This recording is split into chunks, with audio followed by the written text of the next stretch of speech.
today, and they are from Adam Caldwell's, from our Vice Chair from NHSG, Dan Shaw from Ava and Aiken, our Scottish Government partner, Matt Lockley from Scottish Enterprise, Jacqueline Lynn from Sports Scotland, Susan Webb from our NHS Grampian, but Lindsay Martin is here as a substitute, and Jason Carrigan from Police Scotland, but promoting you.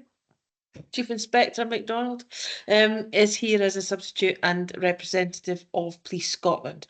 So those are the apologies that we received. I think one of Kerry's colleagues, Kirsten Anderson, may join us later as an observer, and she'd be most welcome. And we've got a couple of colleagues who are going to join us slightly later, so we'll welcome them when they arrive on the call. So thank you again for that. Does anyone else have any other apologies that they want to offer that haven't been mentioned already? No? Okay, that's fine. Thank you very much. Do members have any declarations of interest, please, based on the agenda? You just pop your hand up, I'll bring you in. Okay. John? Yeah, just on, just for transparency, Greg is mentioned in item 7 as one of the members of that group, and I'm on the board of Greg, just for transparency. Okay, but you'll continue, you'll stay in the meeting and continue. Yep, that's fine. Thank you very much. And Finlay will note your declaration. And we do have public sector equality duty, and I would ask everyone that you have due regard to the need to eliminate discrimination, harassment and victimisation, to advance equality of opportunity between those who share a protected characteristic and persons who do not share it, and foster good relations between those who share a protected characteristic and persons who do not share it, where an integrated impact assessment is provided, to consider its contents and take those into account when reaching a decision. Can we agree that, please? Agreed. That is agreed. Thank you very much. Just for everyone's information, this session is recorded, which aids Finlay in terms of preparing the minute. So if everybody's happy with that, if you can indicate if you're not, that's fine. So thank you very much indeed. Before we go into the business as set out in your agenda paper, I would like to take a moment just to introduce Sarah Rochester. Sarah is our new lead officer for community planning. Fiona McCallum, who held the post previously, has moved on to other employment out with the council.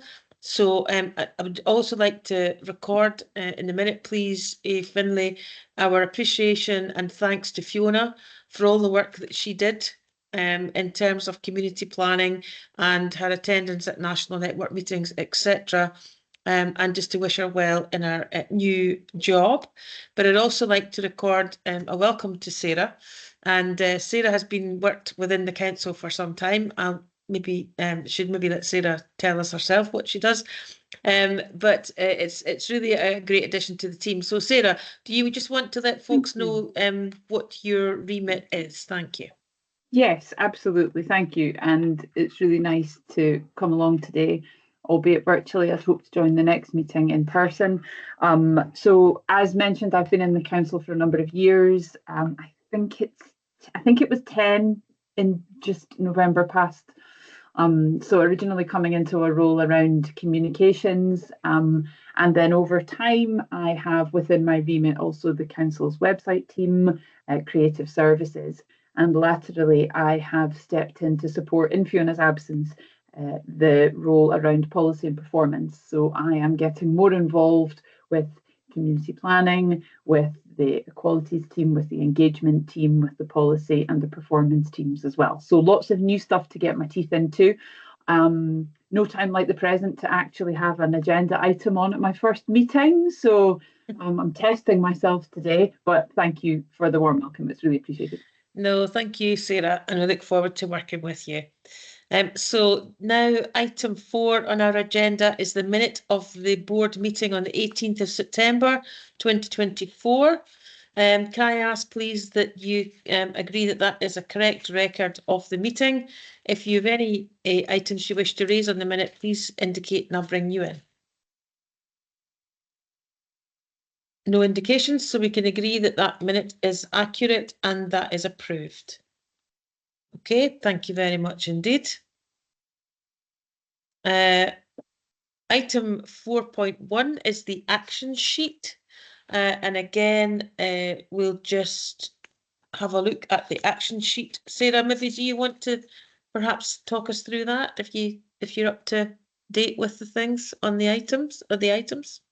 Yeah, absolutely. It really just is to say that there are the 4 items there which remain outstanding.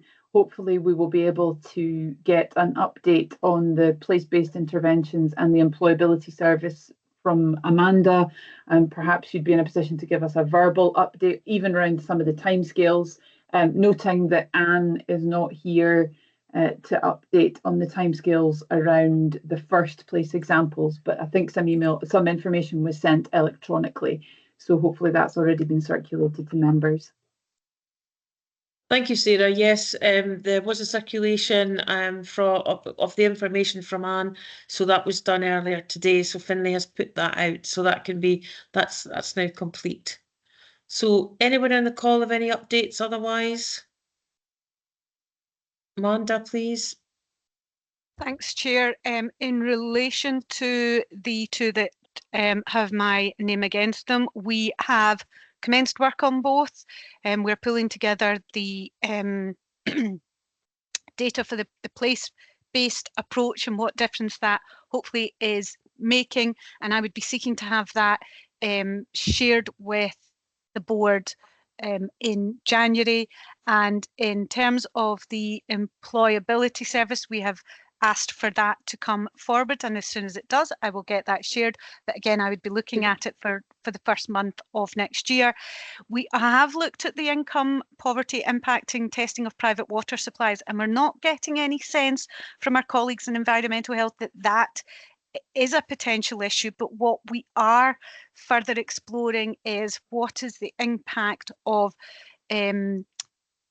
struggling with electricity costs and having a private water supply, because your private water supply often has a pump that requires the electricity to be on for it to work. So we're exploring that at the moment, and I will feed back to the board at the next meeting. That's great. Thank you very much, Amanda. Any questions on any of those? Lindsay, please. Thank you. Amanda, it was just to say about the private water supplies. In terms of environmental health, they would only be responsible for testing ones that are like for commercial purposes, or, you know, if it was a B&B or something rented out, or it was a a cafe that was serving people, for example. So at that individual level, I think you're right to pick up on the electricity requirement for running like the pumps and things for it.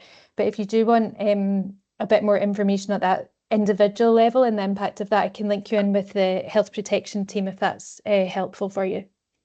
That would be great. Thanks, Lindsay. Yeah, will do. Thanks. Thank you very much indeed.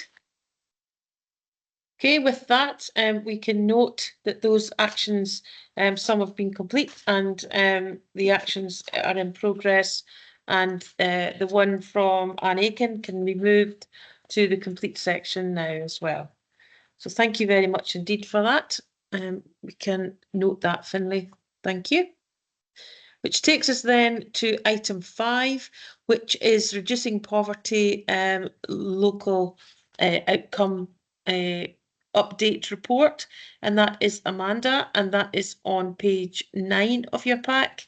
So Amanda, I'll just hand over to you, please, and we've got some recommendations there, which we'll come back to after Amanda's presented. Thank you, Amanda. Thank you, Chair. As ever, the report highlights some key achievements, identifies some of the work of the partnership, and has posed a couple of questions to the board that we're seeking some support with.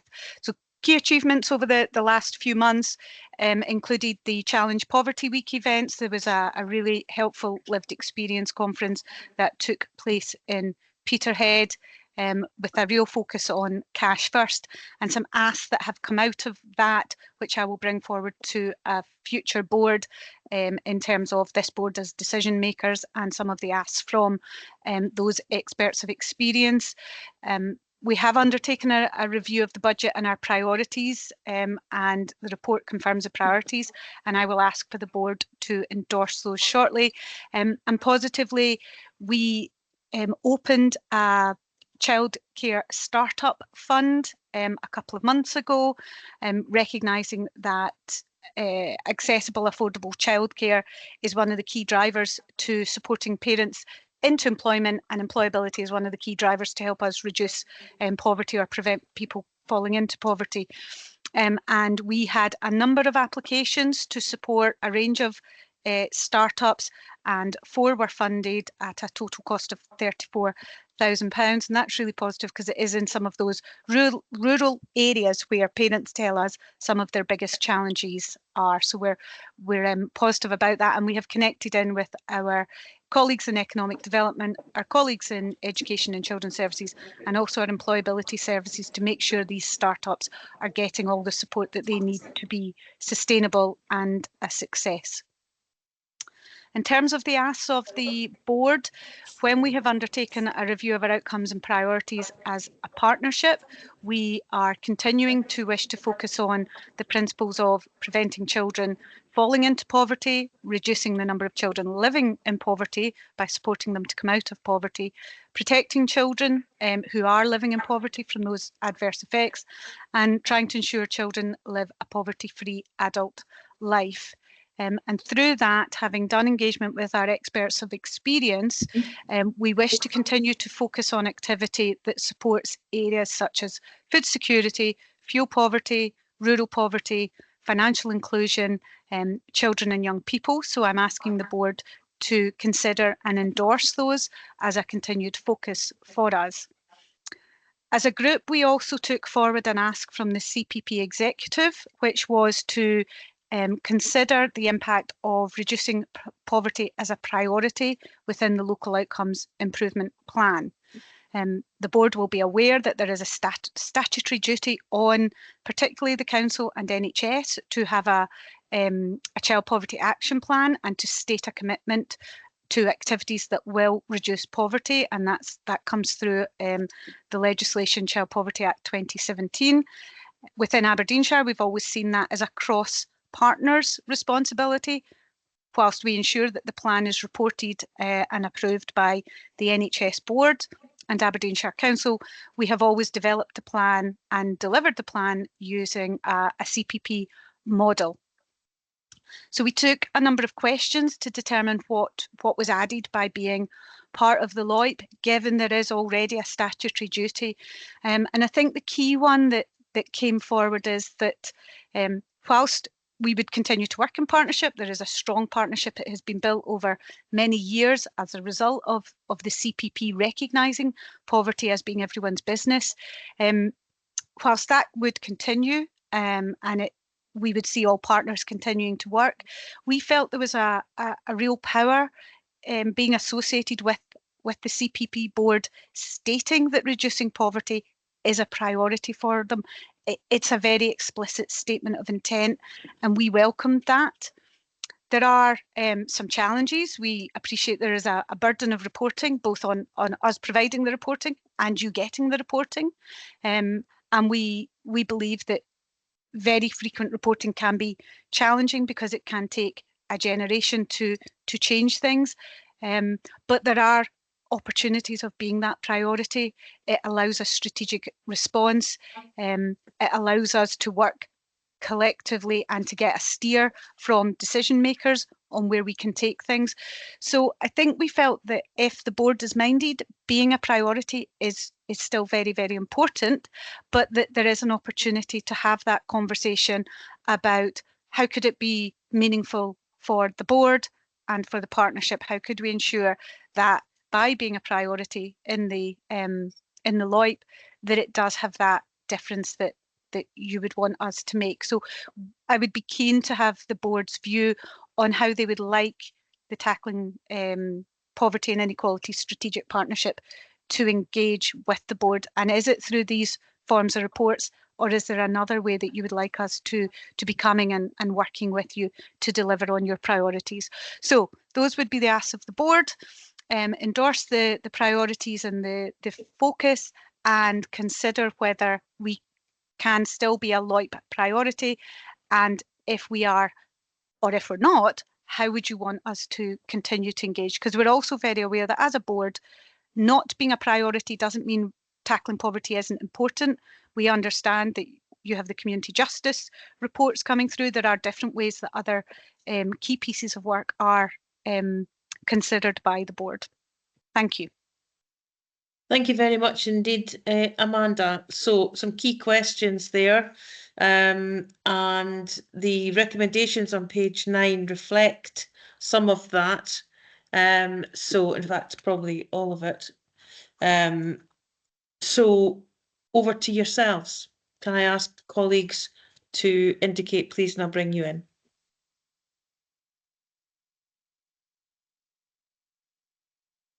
Rob, please. Thank you, Chair. There's reference, I think in section 3.4 to rural poverty and transport. I just wanted to emphasise, I suppose, that transport poverty isn't just a rural issue.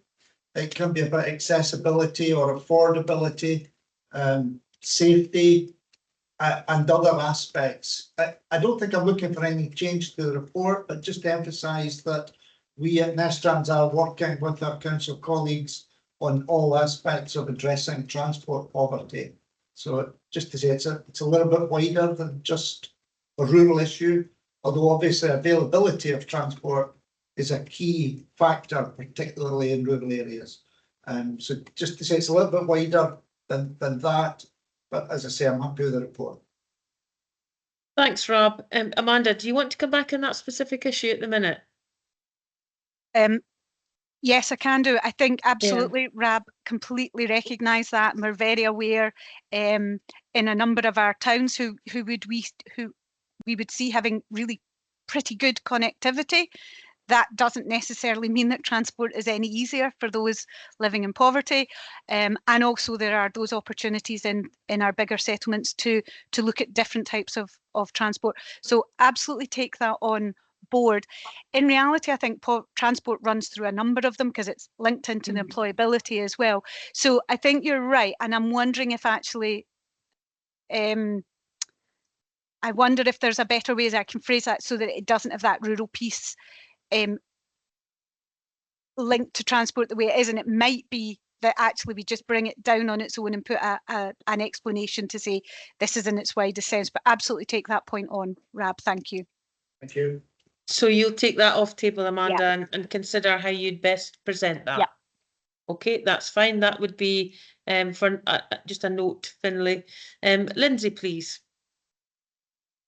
Thank you, and thanks for the update and report, Amanda. It was just to pick up on really that key achievement around the 4 childcare startups as well. I think that's a really positive thing and a great thing to be doing. And I know in other health boards, for example, in NHS Orkney, they've looked at how they work with their local employability partnerships to do a similar thing, acknowledging the barriers that are there. I suppose it was just thinking towards the future, not to take away from the achievement that is there, but thinking towards that, how do we work together as kind of anchor institutions and our community wealth building element to then ensure that we are supporting these people then who are living in these areas to then take up those employment opportunities. So it's just more kind of a comment to think towards those next steps as well, and happy to engage on that from a kind of anchors perspective in NHS Grampian where we can. Okay, thank you, Lindsay. Councillor Owen, Gillian, please. Thank you very much. The only comment I wanted to make, good report, Amanda. Thank you very much for it. I just wonder, have the local councillors been informed about the funded the childcare startups in the relevant wards? It's just that I just feel that it would be good to make the connection in terms of just to make sure and alert the councillors that's actually happened, and the positive side of things. And I just want to say I did pop into some of the stuff at Poverty Week at the council, which I thought was really, really good. Thank you very much. Amanda, you'll pick up on the local communication. I will. I'll make sure if that hasn't happened, I will make sure that does happen. Okay, thank you very much. Dr. you. Tomlinson, John, please. Yeah, thank you. Yeah, this has always been, in my experience on the board, a strong piece of work that's come through. So very much pleased with the paper. The question I've got is on the page 11.354, the place plans, and it's too early in because it's forming still. So I'm just interested how is that a two-way street then? So you'll be looking for the place plans to inform your own work as well as there, and whether all of them will have this as a theme. Is there a standard or core template, or will that vary? Through you, Chair. No, you don't need to come through me. Just carry on. Thank you. So yes, it's a two-way street. We are, one of the reasons we were keen to retain that strategic priority is we are aware that there will be hidden elements of poverty in some of those place settlements where we are looking to have a place plan. The challenges of poverty are not always coming through as obvious, but we know they are there, and so having that strategic ability to say, as when you are looking at your place plan, please be looking and thinking about these things. But equally, we're very aware that there will be very specific poverty challenges in some of our places.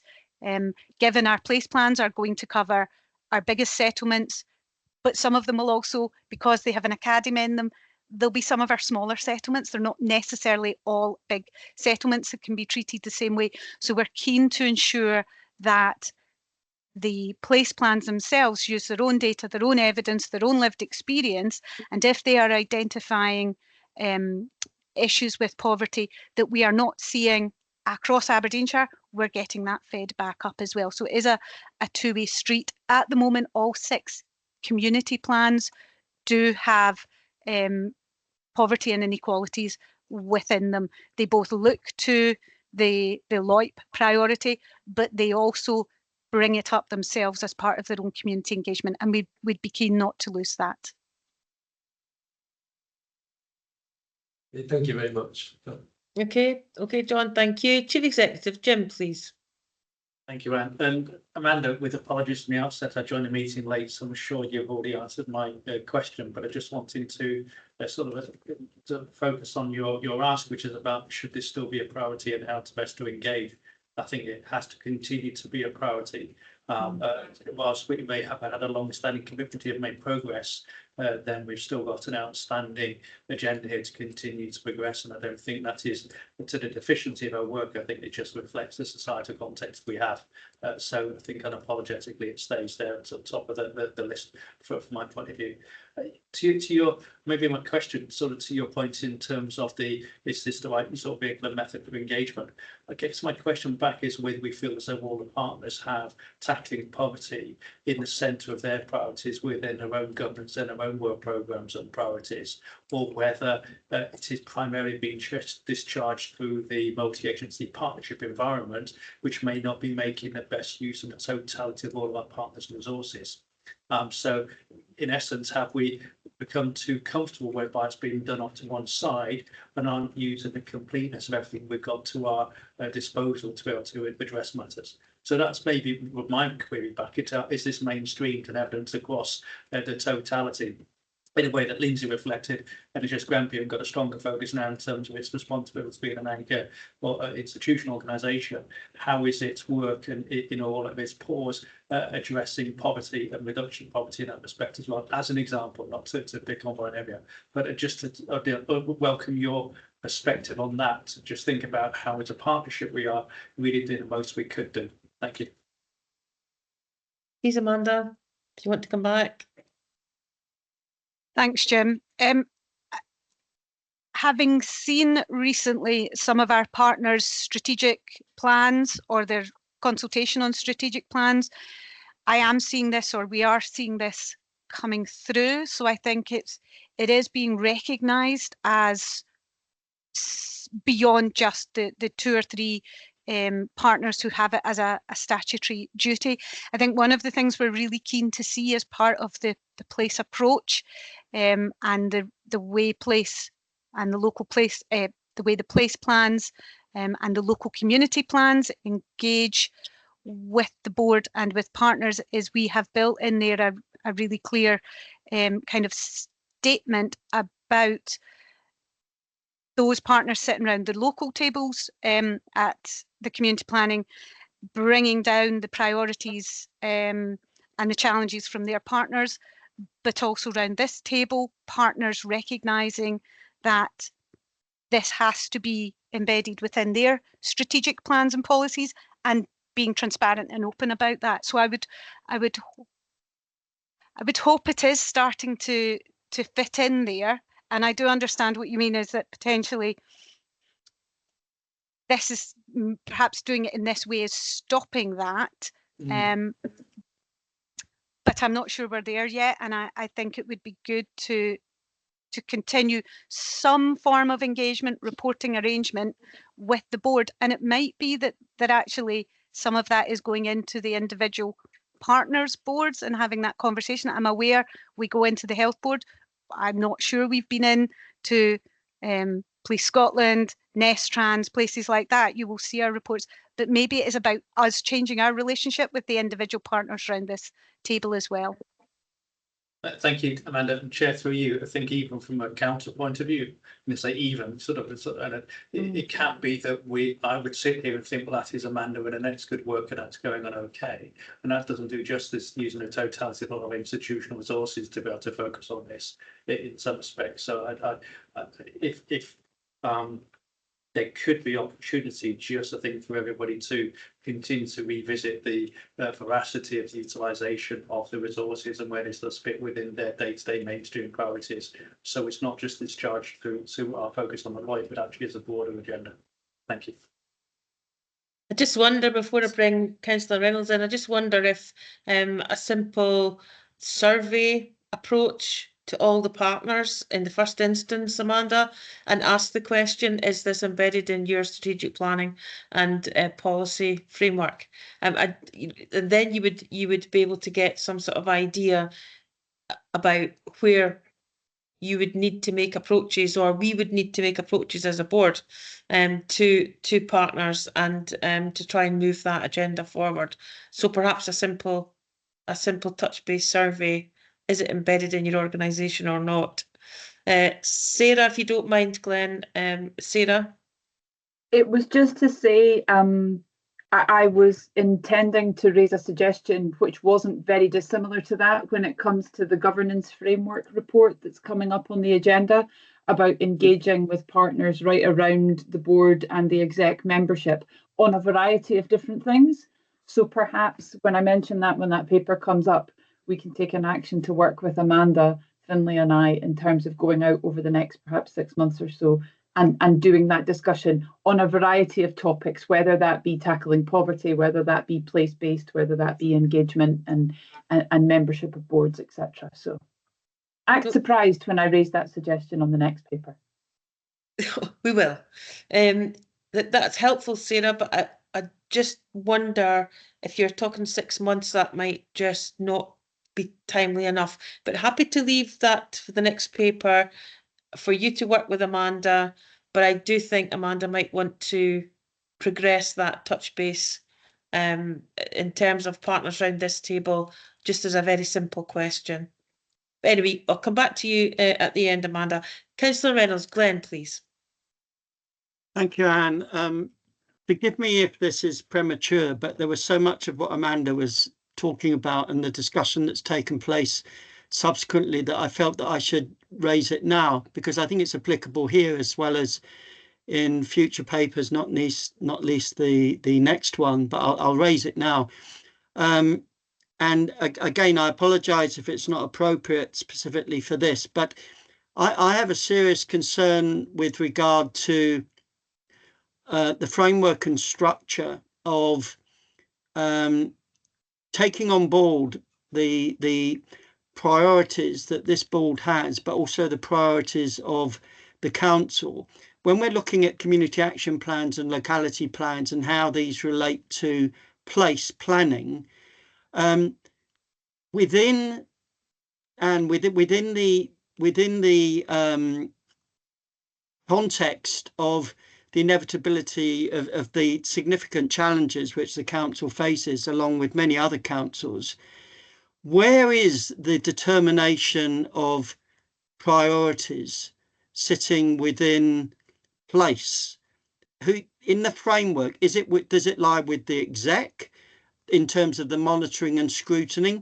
So essentially, if you've got built into the relationship of community action plans and locality plans, that then obviously is a significant part of our place planning.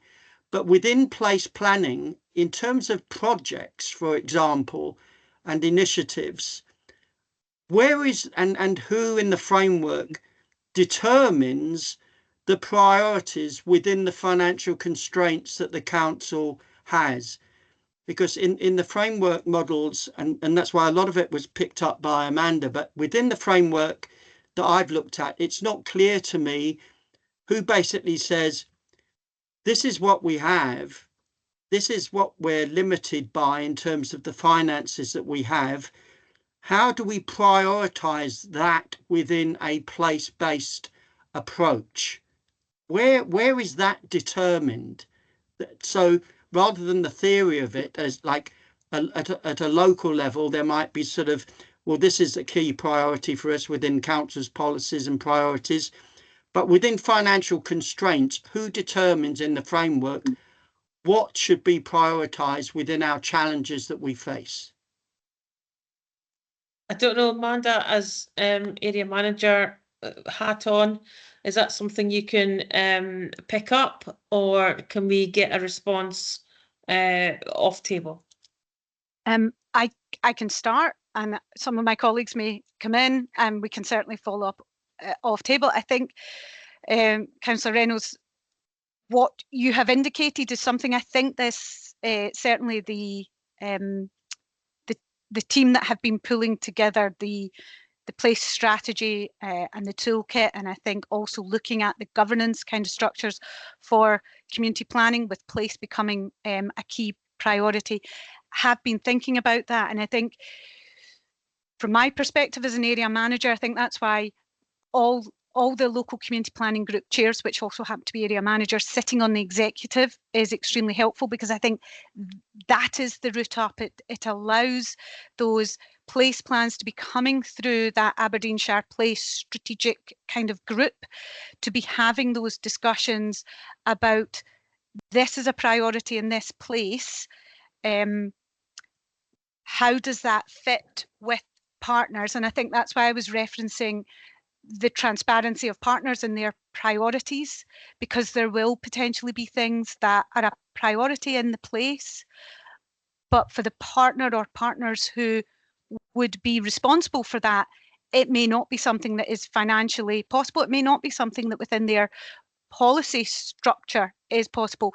So the discussion allows at that level to have the debate across partners to say what might be possible, or to bring it up to this board to say, actually, this is something that's really, really critical in this place.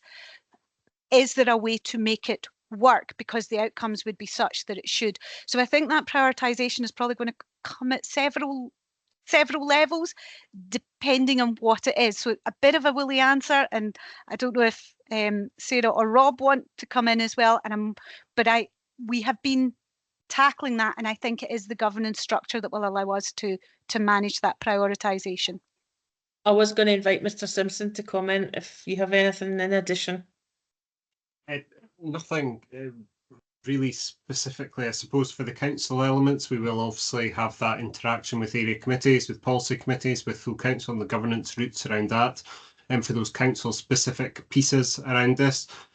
But Amanda's absolutely right in terms of that feed through the executive from the area managers, and I should say we're very lucky we've got the area managers around the executive now, so we've got that tie in there, tying across partners where we can link that, and then anything that needs to be escalated through to the board would appropriately be escalated through to the board. some of this will just be working it through in practice to see how it actually works and how that enables it to work appropriately. So as we start to really get a handle on that and really start to do that, we'll start to see if we've missed anything, if there's anything else that needs to be built into that process. But I appreciate the question. It is quite a challenging one in terms of answering it without having played it all completely through with real life examples at this point in time. But I think that probably Amanda's probably covered off the main piece around the partnership piece, and as I say, around the council specific, it would be through our appropriate governance processes. Thank you. Okay, Glenn. Just very briefly, can I just to follow up, and I appreciate very much the contributions. I have raised this at a local area level, and it does seem to be, as both Rob and Amanda have indicated, I think that this still has to be determined, and I think it's clearly crucial and obvious to all that it's clearly crucial because of the current financial and fiscal framework within which we operate. Because ultimately it does boil down to all of our deliberations around place, how that effectively is changed or skewed as a result of the financial challenges that we face. And it's important that is key running throughout our entire framework. And I know that that's acknowledged, and I'm comforted and reassured by both what Rob and Amanda has said, that it's something that's going to be determined. But I really think we need to really focus upon that because of the realities in which we live now. Thank you all for that. I think every partner around this table has the same challenges when it comes to finance. So I think everyone will be in exactly the same position, and perhaps there are opportunities to align some budgets as well across the piece to make the maximum benefit for everybody. So as well as challenges and difficulties, there may well be more opportunities where if there are particular focus or particular priorities in an area or in a community, then all partners would be open to having that discussion about aligning some pots of money and actually getting a bigger bang for the buck, which after all is what community partnership is all about. So, but as Rob has said, it would be escalated back to this board if there were any particular issues. And I think we've heard from both Amanda and Rob that there are assurances and there are safeguards in there as well. But it could be any of our partners that come forward. Could be any partner around this table that would have potentially some difficulties in delivering at a local level. So I do think that we need to perhaps wait until we're further down the line and perhaps reassess. But I'm confident that officers would bring forward and partners would bring forward any issues that would arise at a very early stage so that we can consider those. So, but thank you for raising that. That's fine. I don't see any other indications based on Amanda's presentation. We have been asked some key questions. Before we go to the answers for those questions, I just wonder, Amanda, going forward, how we can actually take forward some work to be able to present outcomes based on the plan for this board. I know that the partnership has the performance, but again, you're asking us to agree principles and priorities and focus for future for the next year, but actually to be able to see the difference that is being made through this partnership, it might be good to have some Scottish Fire and Rescue terms. They used to, it's changed now a little, but used to present like a spark line was what it was called, to everyone's amusement. But just to show some indications of where those priorities are actually making a difference and where the trends are. So if that could be thought about going forward, that would be really helpful. However, we're being asked to acknowledge the key achievements, which I think we've absolutely would concur are making a difference, that have been identified in relation to the delivery of the LOIP in reducing poverty, endorse the partnership's review of principles and focus for 25-26. So with the caveat that Amanda and Rob are going to have a discussion about the narrative around transport, can we agree those? No indications otherwise, so those are agreed, Amanda. And discuss the tackling poverty and inequality strategic partnership proposal for the local outcomes improvement plan priority, reducing poverty at paragraph 3.6. There's a consensus there to see a continuation of the LOIP priority. Can we agree that? Agreed. Agreed. And again, we have been asked to consider how this partnership and the board and partnership can add value and positive impact. And I think in the first instance, if we just touch base and make sure that those strategic plans and priorities, policies are aligned, Amanda, that would give us a starting point, and perhaps the executive could take that on board for further discussion once you get that information back alongside Sarah's work, which we'll hear about momentarily. I just wonder, board, are you content to receive a report from Amanda at every meeting? Or do you wish to have 2 reports a year, for example, or any other combination, bearing in mind what Amanda said about, preparing these reports, etc. But if we had a performance piece alongside a report, how would you like to progress with that?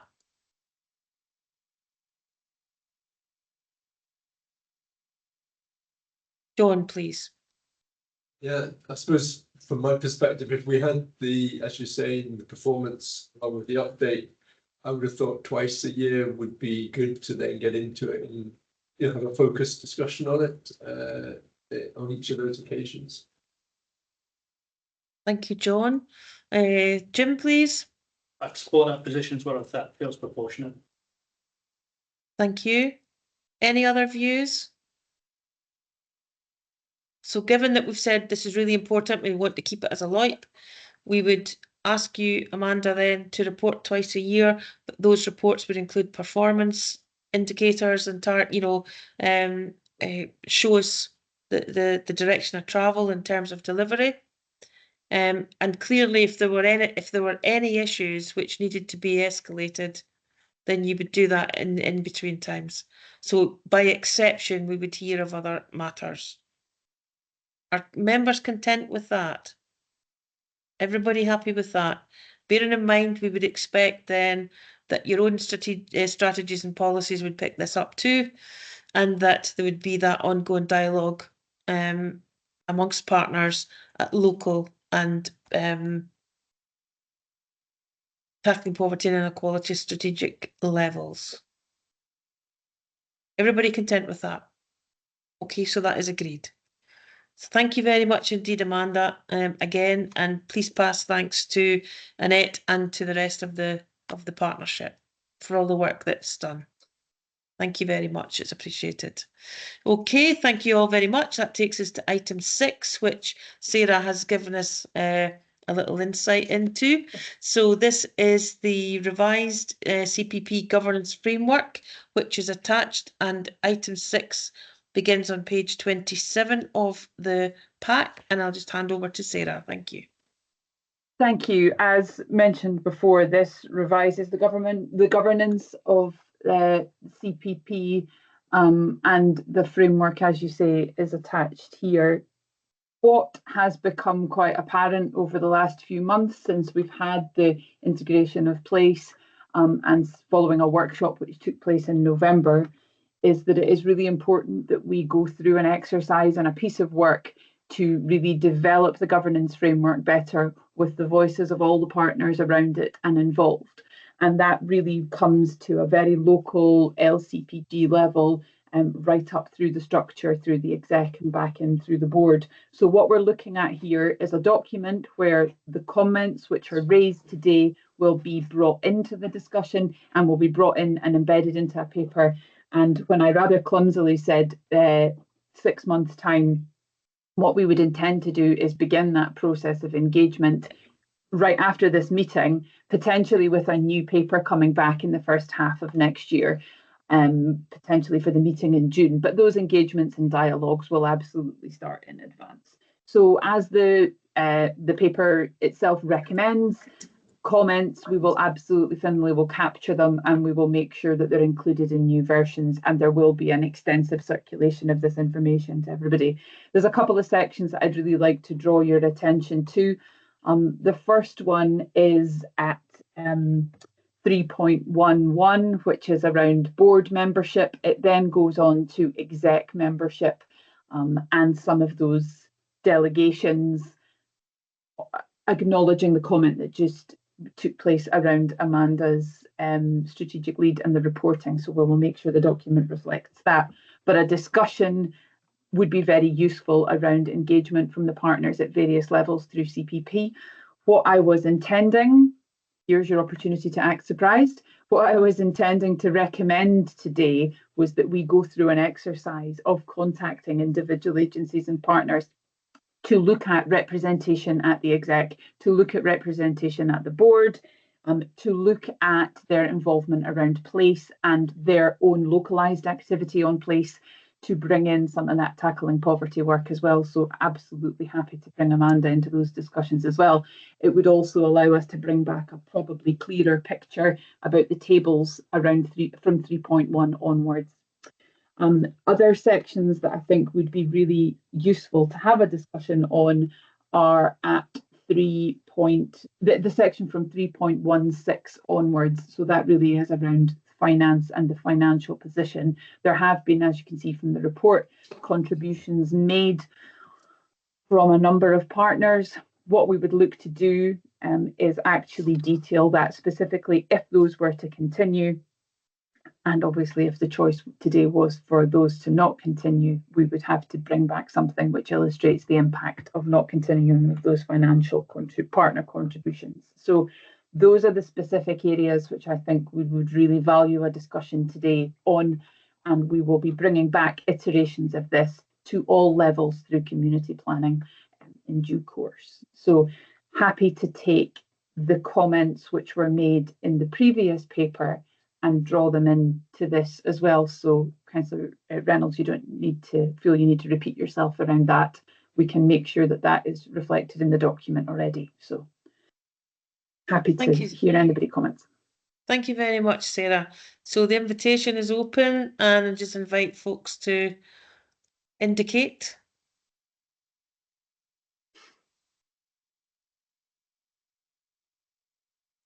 I think Sarah's, oh, sorry, Lindsay, thank you. Thanks. So it wasn't so much, I suppose, about the specific question, Sarah, apologies. It was just more about the framework overall. So viewing this as a governance framework, from reading it over again, because I did originally give feedback, and apologies I didn't include this because it didn't occur to me at the time, but it feels like almost two things are being conflated now a little bit, or brought into the one document, that idea of place planning as a LOIP priority, and we've also got the governance framework.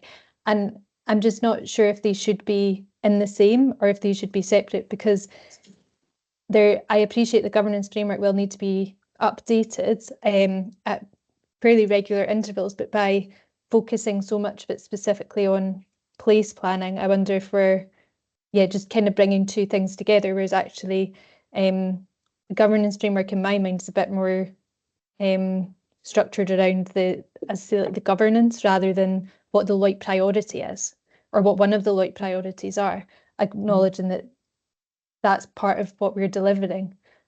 So it was just more a query around that, and I'm not sure that others would agree with that. Maybe it is appropriate. And there was also just a really minor point about the equity. I think we could just firm up some of the wording on that for consistency, and with other things as well. But I can get back to Finlay on that. Sarah, do you want to come back in on that? I'm happy to take that comment on board, actually, and to ensure that what gets circulated reflects the importance of place in the governance structure. But maybe to your point, it doesn't need to go into the level of detail about how place is implemented, because that itself is done through the place planning process. But I would be really keen to see place continue front and centre throughout the governance document. But we can maybe revisit some of the operational detail if that's what you meant, and its appropriateness in that document. And I don't want to put anybody in the spot, but perhaps Sarah, Kerry, and Anne would be, again, touch base with them, just to have a discussion around all of that as well, maybe. Kerry's nodding, so Happy to that do that. that would be maybe a useful check for you, or a useful contacts for you, just to talk around that as well. So thank you for that. So those will be captured, Lindsay. So thank you. John, please. Yeah, I think just touching on that, I think that's useful to tease that out. It's really important, though, as I understand it, that place will be key to local communities and people in local communities. So that aspect does need to be tied into the governance so that we're respecting the role of the local communities and people. So I had a separate point, and it was what we expect of the strategic plans of partners. And given that we're all striving for joined up working and to be working with partnerships for the best of the population, do we expect that people's strategic plans, and I'm raising this, the IJB is about to refresh its plan in next year, that they explicitly reference what their link is to community planning? There would seem to be a logic that they do, but I know Pam was in and out the call there, so she may have a comment, and you may as well, Anne, given your role with the IJB. I know you've not got that hat on here. Not today, no. Yeah, okay. It strikes me that if partners were explicitly referencing community planning, that would be a useful step as well in strengthening the links. I'm happy to have Pam's input. I notice her hands up as well. I would agree that strengthening those links with community planning in those important partner strategic documents would be a useful intervention. I think it should also go inside along that. It should also sit alongside the place discussion within those strategic documents as well, and whether that is a section in strategic documentation which illustrates the role of place through community planning, and then subsequently how that is being delivered by those partners through their strategic plans. I think referencing the two hand in hand would be very useful where there is an intervention to do that in the coming weeks and months. John, do you want to come back? Are you happy with that? Yeah, I'm happy with that. I think it picks up a bit what Amanda was talking about as well in terms of the poverty, but it's all the themes that community planning has. Yeah. Thank you. Thank you very much. Pam, please. Yeah. Thank you very much. Yeah, I'm here. I just came a little bit late, so maybe fine. not on screen. Maybe not on screen. So I'll reference then that most latter point. So we do what we've said. So IJBs are required to do locality planning, and what we've said is that we took that to the IJB with agreement that how we would interpret locality planning is place-based planning. So we would work alongside place-based planning. So we've got a specific alignment with place-based planning, and we will have, in terms of our how we work collaboratively, that we work alongside CPPs, and certainly if you look at the delivery of the health prevention, health improvement aspect, you can see it layered into the way the CPP operates. So hopefully we could represent both in our new strategic plan quite comfortably.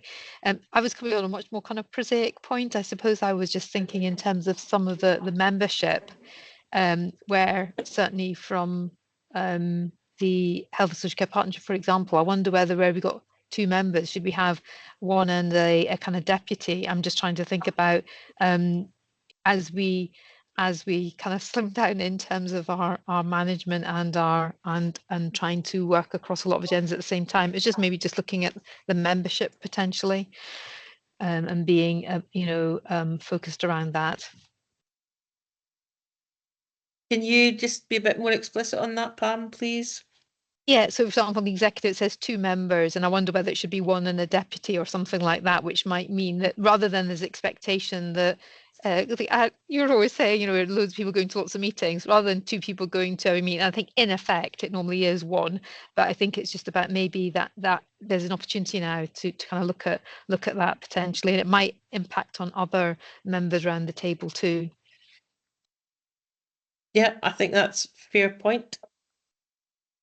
I would We've see got, that very much part of the discussions that take place around that reach out to the partners and saying, you know, how is this drawing out in your strategic planning?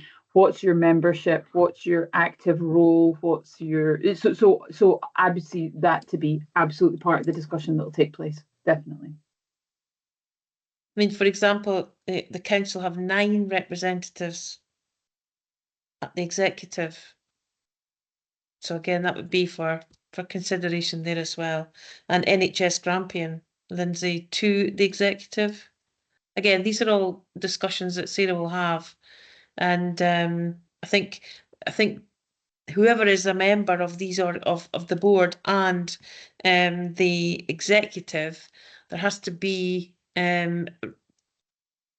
well, hopefully there would be regular attendance and meaningful discussion and engagement, because that's really key.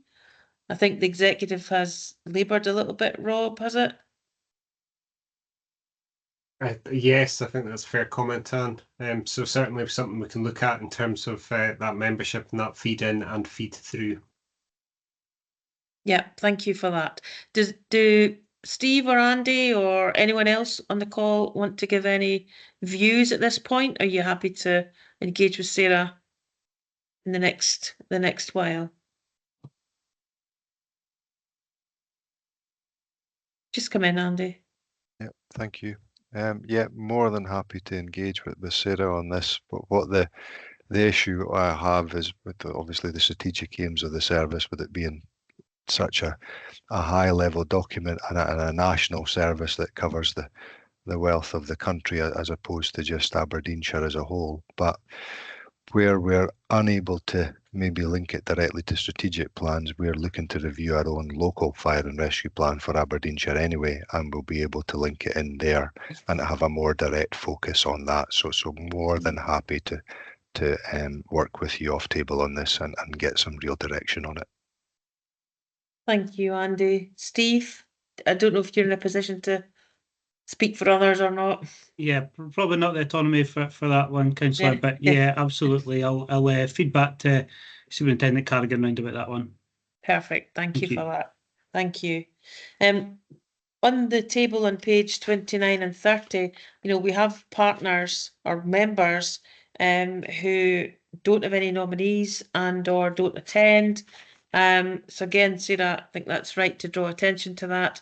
We do have statutory partners, so clearly that needs to be followed through too, where we have statutory partners and they don't engage, and also where there are non-statutory partners and don't have any nominees or don't attend, should we be addressing that as well? So definitely right to have a look at that, I think. And in terms of the financial question that Sarah has raised, again, do you wish to take that back into your organisations and discuss with Sarah and colleagues as the opportunity arises? Just to update, Chair, I would be quite keen that we have something in a future version of this document that comes back through here to really clearly illustrate that point exactly, so there's no future ambiguity. As you can see at point 3.16, yeah, there isn't a surviving policy or governance around those financial contributions. There is a slight pressing urgency around that discussion on the basis of 3.18 and some of the money that we use and the way it supports certain things such as the community planning website. So there is a bit of an urgency around having that discussion and having that agreement around the contributions going forward. If they should continue, and if they don't continue, what the implications of that's going to be. So there is a slightly more pressing need around an answer on that particular question. I think that's probably best taken off and some discussion before the next meeting, Sarah, because again, I think folks on the call will have their own organisations, you know, constraints or restrictions or because we had this discussion not too long ago as a board, and clearly there are, you know, some organisations better placed than others. So I would be more than happy if you wanted to take that off table and discuss with appropriate colleagues. I don't think people would be in a position today perhaps to give you that confirmation or otherwise. Nicola, please. Yeah, I would really welcome just a wee bit of background around the financial bit. I don't understand, you know, why we are where we are, why certain partners pay and why others don't, how that money's used. So just maybe a wee bit of the background would be really helpful, but I appreciate that might be done a one-to-one as well. I think that's probably if you don't mind, and if others don't mind, that if you make contact with Sarah to have that discussion, I think that would be helpful. But if information can come back, Sarah, in to the next meeting, perhaps we can get that sorted out. Any other comments, questions, queries? No. Okay, so Sarah, the recommendations are on page 27, 1.3. So members, are you content to agree those recommendations? To consider and comment on the framework, to consider and comment on representation and delegations, to consider and comment on the governance concerning the finance, partner contributions and expenditure, and I think we're asking for information to come back, and instruct officers to update the framework and circulate it for further consultation following today. Everybody content to agree with those? And as I say, the action will be for off-table discussions around these matters and a report brought back to the next meeting, specifically around the finance. Great. Is that okay, Sarah? Yes, absolutely. I think the final version likely, what we can do is look to bring back something in March, which gives an updated position and some of that clarity around the financial information. I think the finalised framework, probably in terms of those discussions with the LCPGs, we would look to then take any feedback from there and bring something back to June. So we would hope to have everything signed off then, but with an opportunity to input further in March, just so that we can be completely clear on the actions and the timelines for the next. Thank you very much, Sarah. And thank you all. That's very helpful. And if anybody's any other comments that you think of, then please just email Sarah. Okay, thank you very much. That takes us then to item 7. Would anyone like a 5-minute break? I'm going for an hour. Are you happy to plough on? Plough on? Okay, thank you. So item 7 is Aberdeenshire New Scots strategy, which is attached to your report, which starts on page 50. Very pleased to welcome Amanda and Katie. Katie's not on the call, so welcome Amanda back to the presenter's chair. And indeed, we've got a recommendation to comment and endorse the New Scots integration strategy for 2025 onwards. Amanda, thank you. Thank you, Chair. Katie normally would have been with me, and you are certainly not getting the expert on this, but Katie's on a well-deserved break at the moment. I think this is the first time we have brought our strategy to the Community Planning Partnership for consideration. However, all community planning partners are part of the strategic partnership. We base it on a community planning partnership model, and we have seen that model work really, really well when we have had our contingency accommodation in West Hill. The strength of the local community planning partners has helped make that the outcomes for both the service users and the community more positive than we perhaps might have seen otherwise. So I felt it was really helpful to bring the New Scots strategy to the community planning partnership. We have updated our strategy, recognising that the Scottish Government, alongside COSLA and the Scottish Refugee Council, have launched a new and updated strategy as well.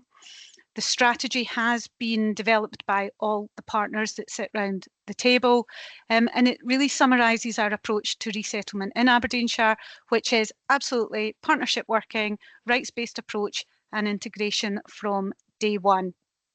And we recognise that there are a range of strategic drivers for a number of our partners, and so we do incorporate those into the document. There are 6 national outcomes, and our own outcomes reflect those. So those include New Scots living in safe, welcoming and inclusive communities, that they have access to well-coordinated services, that New Scots understand rights, responsibilities and entitlements, that communities understand integration interculturally and respect diversity and the strength that our New Scots residents bring, and that policy, strategic planning and legislation, where these have an impact on New Scots, are shaped by that lived experience as well. It also helps us respond to where we may see crisis. Again, the strength of the partnership was demonstrated when we needed to respond to the conflict in Ukraine, and Homes for Ukraine was set up very, very quickly. And we saw all the partners coming together to work to put in place a successful response to that particular crisis. The strategy does have a range of actions. Those have been identified and designed to deliver on the outcomes. There is support in terms of financial support associated with the strategy. There is tariff funding that works alongside UK government resettlement schemes and some of our other schemes, and we ensure that those funds are used to support our partners who are involved in this work.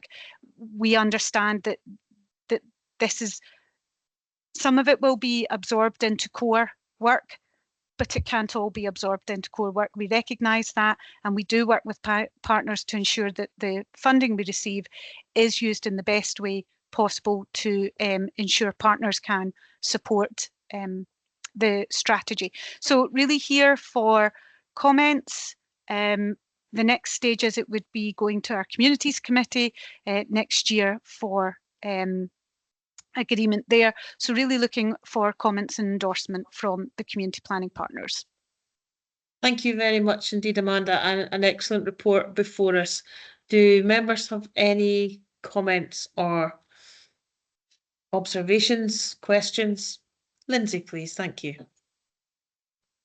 Thanks, and thanks for sharing this, Amanda. I really welcome being able to see us and have a look. I just wanted to, I suppose, say, first of all, that some of the work that's been done through this by partners in Aberdeenshire is really quite leading the way, I think, compared to some other areas. And I think the way in which that's been delivered is a real asset in Aberdeenshire. So I think it's something that everyone involved should be really proud of. And I know Pam, your team have been involved in some of that as well. So it's just to highlight that that work gone in is really, I think, making a difference as well to people. The other thing, just to flag, and you might already be aware of it, Amanda, from the people that are in the group, apologies, I don't know exactly who's linked in, but there's been a recent health needs assessment undertaken in collaboration with Public Health on the health needs of asylum seekers as well. So if that's not already been shared with yourself, I can make sure that that gets shared across as well.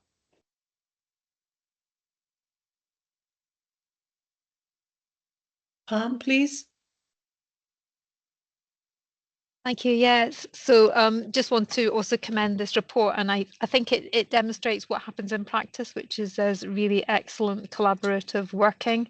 So I think it reflects the needs of individuals in the round. So it looks at, so certainly I'll be looking at it from a health and social care perspective. It reflects the whole needs of individuals and how working collaboratively we can impact on that. So I just want to highlight, the evidence today is that really good, effective joint working tracking, and I think this this kind of embeds it in terms of our strategic approach going forward. So I just want to thank the team for developing this.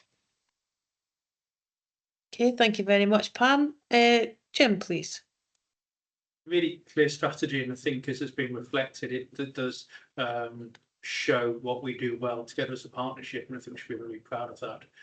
My question to it is about what the resourcing implications are of the strategy, and I'm mindful of the pressures and demands there have been on local public services due to UK government and Scottish government policies and practices, which sometimes have passported and sort of the responsibilities without funding across to local public services. So I just think it's responsible for us to just check on that as a part of the community strategy. Thank you. Thank you very much. And John, please. Yeah, thank you. Yeah, I was really interested that it's really strong on supporting the individuals and the families. There's one of the national outcomes is communities in Scotland understand integration, etc. So that's the community side of it. Is that an active part of the strategy? Whether you want to say a little bit about that, or is that something that's still to be developed?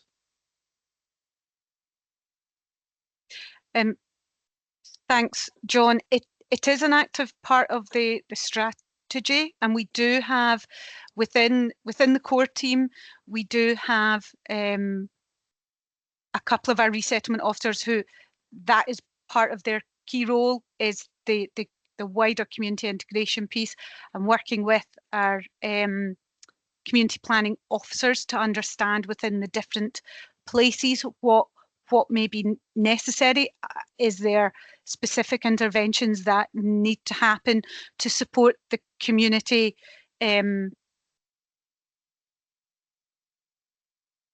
work with the new Scots that are coming through? In West Hill, it was very much led through community groups, strong faith groups, but a range of community groups coming together who led the community integration work rather than it being a particular partner. In other cases, we're working with yourselves in GREC to do some of that work, particularly around some of the school and youth work. So it's part of the strategy, but it tends to be tailored depending on where we see the need for that and what it may relate to. So in Peterhead at the moment, in fact across Aberdeenshire, we've got some dedicated cultural work going on through Murray Art Collective, who are working specifically with our new Scots to ensure something like the museum tells part of their stories, but also working with the wider community to ensure that they feel part of it as well. So we kind of try and find different ways to manage and support the communities with that. And if I could maybe comment, I think Jim referenced the financial position, and that absolutely is the case. We have seen duties coming on us and coming on to partners that don't always come with the funding. We do try and be creative within the frameworks that we have without breaching anything. We try and be creative with all our partners to ensure that we can manage this. I think we found some very creative solutions in West Hill to support our health colleagues. We also have moved from a reactive funding approach where we after the fact go to our various partners to say, what funding do you need to undertake the work that you have just undertaken? We're now front loading it. So we're working with the partners at the strategic partnership to look forward to say, what will you need in order to deliver on these services, so that we make the tariff that we get work as hard as possible. Thank you, Amanda. Does anyone want to come back or invite new comment? Yeah, I think just on it's helpful. Thank you, Amanda, for the response.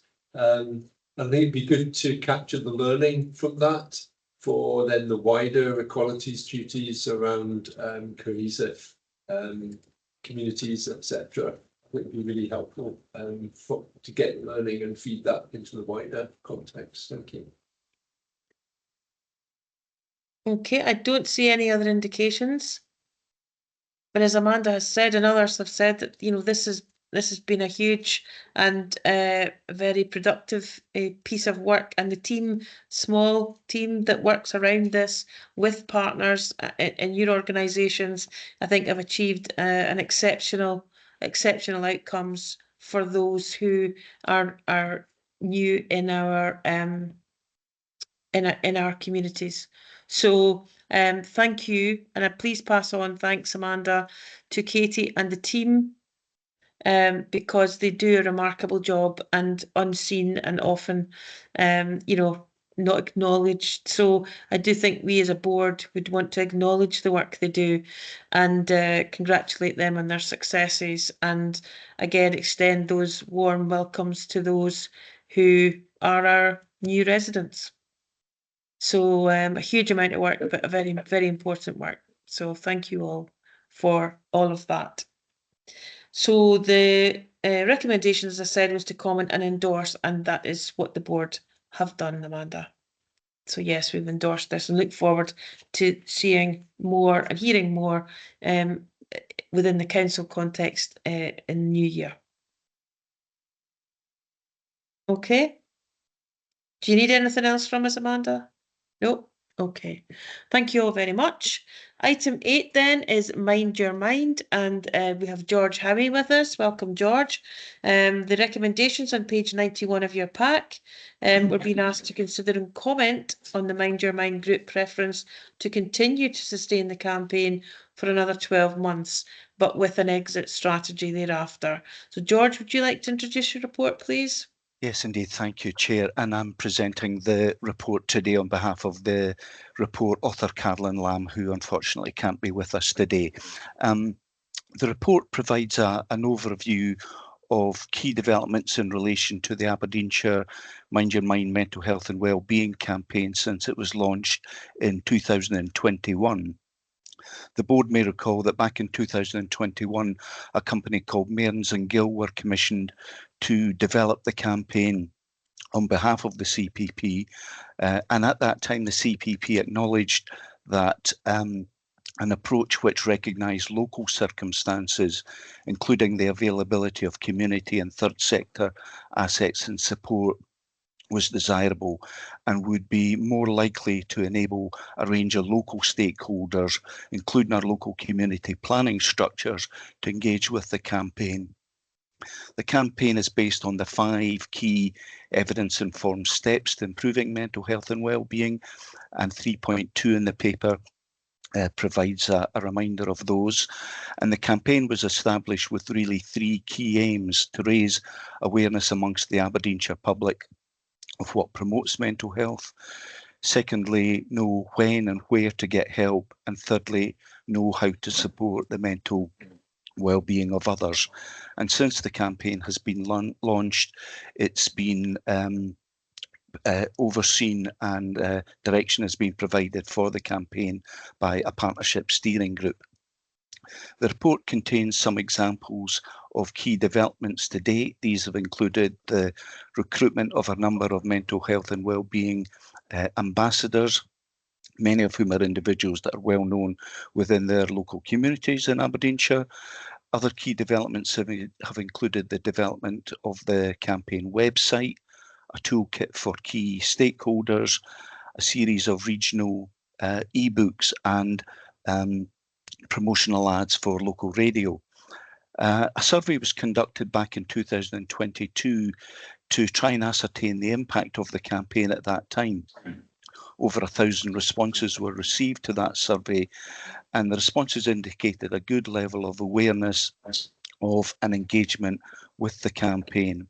The campaign was felt to reduce the stigma that's sometimes associated with mental health, and was seen to be supportive in terms of getting people talking about mental health and seeking support when required. In particular, the key elements that really resonated with respondents were the contribution of the local ambassadors, local Mind Your Mind events, and the regional e-books, which included information on assets and support services available in our local communities. Since 2022, a key development, and one which was informed by the survey actually, has been the development of the Mind Your Heed campaign, which is a version of the campaign designed to inform and engage young people. And this has been piloted in a small number of local areas in Aberdeenshire.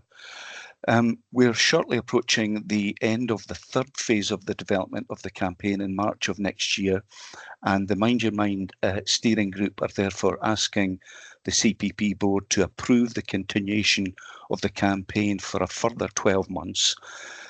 An extension would enable a refresh of the campaign website, which is integral to the campaign. RGU have been identified as a partner who could potentially provide a student to undertake this work at no cost to the CPP. However, if no support can be obtained from RGU, there may be an additional cost in refreshing the website. The initial cost of developing the website back in 2021 was approximately £2,100. An extension would also enable further work to be undertaken regarding the development and promotion of the Young People's Mind Your Heed campaign, which has been positively received.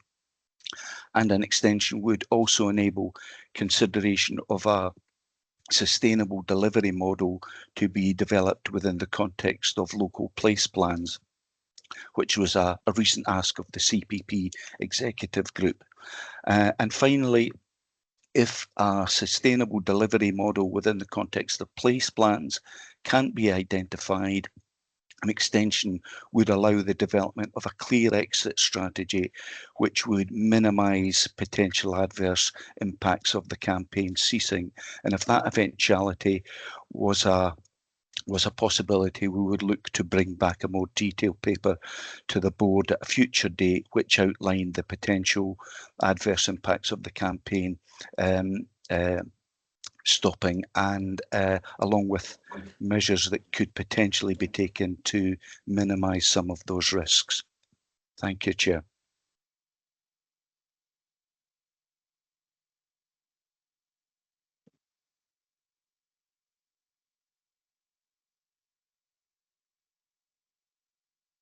I think you're muted, Chair. Still on mute, Chair. Sorry, beg your pardon.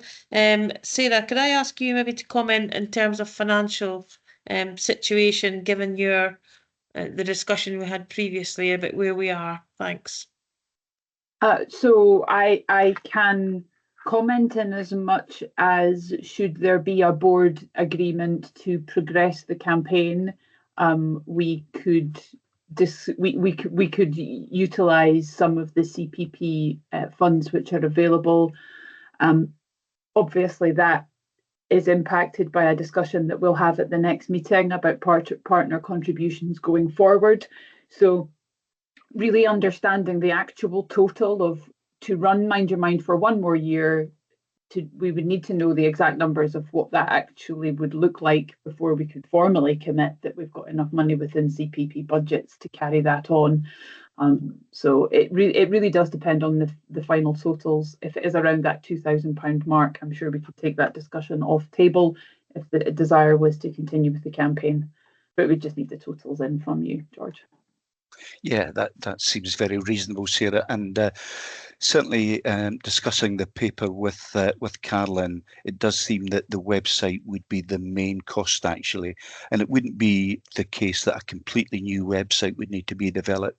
It would be more a refresh of the existing website, which may even be potentially less than that, approximately £2,000 figure. The resource materials that are available to local areas, we still have stocks of those, and some of the resources are downloadable and printable at a local level as well, which again eases the central cost in terms of the CPP structure. Okay, thank you for that. I think it would be helpful, to, as Sarah said, to get that breakdown, George, but also we don't really have a performance framework here in terms of, I know there's actions and activities, but how, you know, what difference have those actions and activities made? How has it made a difference? Again, I think we need to have that evidence base, and we need to move much more to that data-led and evidence piece, because we, you know, we really need to be able to have a look at that as well. Anyway, Chief Executive Jim, please. Thanks, Anne. Maybe back to a similar sort of theme when we were talking about tackling poverty earlier on. Just wondering whether the extent to which we can also use this time to look at how we're embedding and mainstreaming this work. So again, how agencies are using their sort of core resources to be able to embed and push on with this programme. I have a fear that it could be felt as just something else to one side that's additional that's happening, sort of is not in terms of core day-to-day business, and reflect in terms of how significant mental health clearly is to health colleagues, to police colleagues, to in an education setting. And so I do wonder whether this is something which is got to be use that time set to look about transition through to being core business as opposed to something which is separate. I may be misinterpreting it and misreading it, but just have that concern about it, given how I think sort of mental health concerns are not going to change in a year's time. If we just stop this programme and don't have a sort of a core proposition what we are doing, I think that would be a worry. Yeah, thank you, Jim. Absolutely, I think we concur with your views. Pam, please.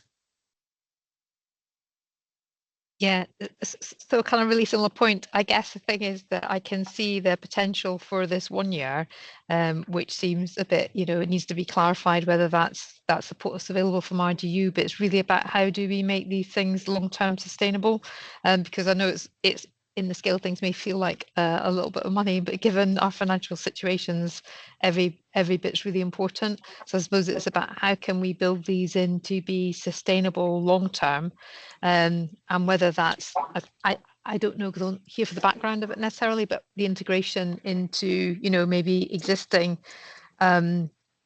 websites, for example, so we don't have to maintain something standalone, or maybe I'm misunderstanding that, but I think it's about how can we integrate things and make them most cost efficient. And it's maybe not to answer the question now, because I'm sure that there's probably lots that I would need to know behind that to ask that question, but I just think we need to have really good plans if we were to continue about making it sustainable long term. Yeah, thank you, Pam. The other part of that is you know, there are lots of other organisations out there in the third sector, for example, and how does all of this fit? Because, you know, are other people doing the same thing? You know, and how do we look at all of that as a whole? Anyhow, George, do you want to come back on what you've heard so far, and then I'll go to Lindsay. Yes, thank you, Chair. Yes, no, all very fair feedback, and certainly I think it is envisaged that the key work during a potential extension period would enable the campaign steering group working with partners to look at how that campaign could be embedded within the context of their service delivery and plans. So I absolutely agree.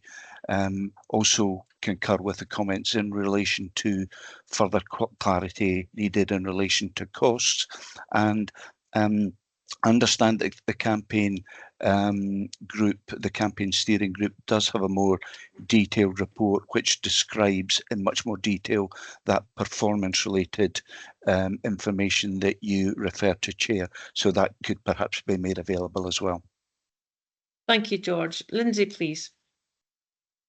Thanks. It was just to pick up on two things, and one of them was around, and they're both probably a bit longer term actually. I think there's something to pick up on what Jim was saying around the it's come up through other work streams as well, this idea of that sustainability and an exit strategy as well. So when we are in the future taking on pieces of work, or we're maybe, Sarah, that's part for the kind of financial planning or part of the governance framework, I don't know, but like some kind of requirement of a sustainability exit type strategy for when we are taking these things on, I think would be helpful for us in the future. And the other thing was just to pick up on your point, Councillor Sterling, around the kind of that measurement. So whilst we will probably be able to, as George is saying, have some like performance type measurements. I think there is something about how we measure impact of things that are difficult to measure the impact of. Because we will continue, because that's the purpose of this, isn't it? We're always tackling the tricky issues, the wicked issues, and actually how do you attribute what you're doing to the impact that that has had?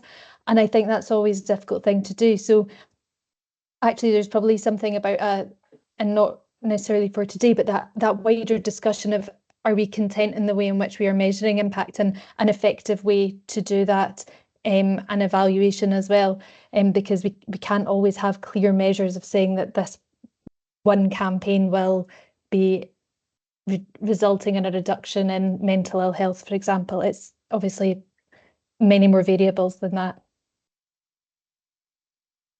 Absolutely, Lindsay. I think, you know, you're absolutely right, but we don't have an evaluation, and we don't have, you know, so we really don't have anything to hang our hat on from the group. So appreciate that, you know, what George is saying, that actually we could get some evidence, but I appreciate the difficulty.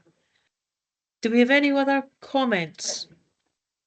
I don't feel personally that we can commit to funding at this point today, based on all the different questions about, you know, the sustainability, about transition into core, about the integration, about the third sector, all of those points that have been made, the value, you know, how the budget allocations, etc., and the embedding and the mainstreaming of all of this.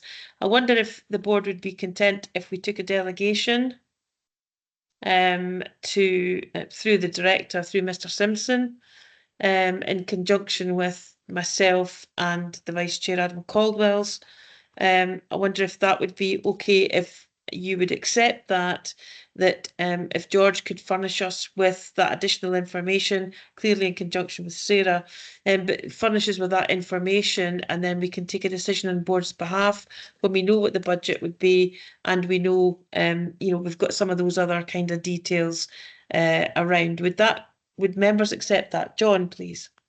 Yeah, would that further information to you from George include the exit strategy being more explicit? If that's what you'd wish to ask for, I'm sure that would be helpful. I think that would be helpful, yeah. Okay, George, are you happy to take that back to the group? Yes, indeed, I can certainly feed that back to the steering group. Thank you. Thank you very much. So rather than wait to the next board meeting, George, if the board is happy to do so, if they can delegate that final decision to Mr. Simpson as director, in conjunction with myself and Adam and Sarah, George will furnish us with that information, and we can then circulate it and take a decision between now and the next board, if that's acceptable. Don't see anyone saying no, so that would be what we will do. So Finlay, have you got, is that okay with you? Yeah, okay, fine. So thank you, George, and can you thank Carlin and colleagues as well, please? And we will certainly deal with that under delegation. Thank you. Much Okay, appreciated. thank you very much indeed. Thank you. The next report we have is Aberdeenshire Learning Community Partnership, the Community Learning and Development Plan for 24-27. And the two presenters were Dominique and Nicola. Now Nicola's here.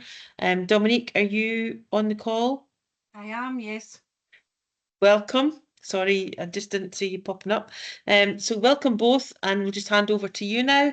It's item 9 on page 106. The recommendation is to consider and approve the 3-year plan. So Dominique and Nicola, would you like to give us a short introduction, please? Thank you. Thank you very much, Chair. So yes, the purpose of this report is to bring forward the new 3-year Aberdeenshire Learning Community Partnership CLD plan. This is a partnership document which we are required to publish every 3 years in line with the requirements for Community Learning and Development Scotland Regulations 2013. This plan has been developed in partnership and it outlines the shared priorities and support that we will deliver in partnership only. And this year we've moved away from a plan that would have reported on everybody's different individual organisations' pieces of work, and we've very much focused on what we can and will do in partnership. So it doesn't reflect the delivery of any one single service or organisation, because that's not the point of a partnership plan. So it's very much only focusing on what we can do together and in partnership. All partnerships who contribute to the plan have their own individual delivery plans, and links to these have been included in the plan. So it's very much a shared approach, a shared plan, but it's only what we can do collectively and in a shared approach. So over the last year, the Aberdeenshire Strategic Learning Community Partnership colleagues have focused on supporting the development of the 6 local learning community partnerships, which we moved to a year ago, and in supporting them doing fairly thorough and robust needs assessments in each of the areas. And these 6 local learning community partnerships are functioning well, and there's colleagues around the table who have staff who are represented in these groups. George is one, Nicola's another, and there are various others. And during this last year, the needs assessments have done engagement, partner consultation through Engage Aberdeenshire. We've used census data, local data, and various other resources and sources of information for us to get to a point where we're able to have a good working knowledge based on what we are expected to deliver, set against national priorities. And as a result, we've come up with 2 priority areas that we're going to focus in on as a partnership. And again, that's a move away. Last year we had 4. We're recognising the constraints that everybody's working within, and trying to have a plan that is proportionate. And so our 2 priorities for the coming year are community empowerment, which again fits quite comfortably with a lot of what's being done across a variety of organisations, and employment and skills. I'm going to hand over to Nicola to do the second part of this. Thanks, Dominique. So in our first year of the plan, a key task for the 6 local learning community partnerships and the Aberdeenshire Strategic Learning Community Partnership is going to be to map the learning pathways available for these 2 priority areas that Dominique mentioned. So this will not only assist with identifying gaps, but it might also will also assist with identifying any unmet needs. And then we'll use that information to set the priorities for the remaining 2 years of the plan. So we held a very productive development day last week, and we've started to work on how we progress the work for this year, and that's also helping us to build relationships as well.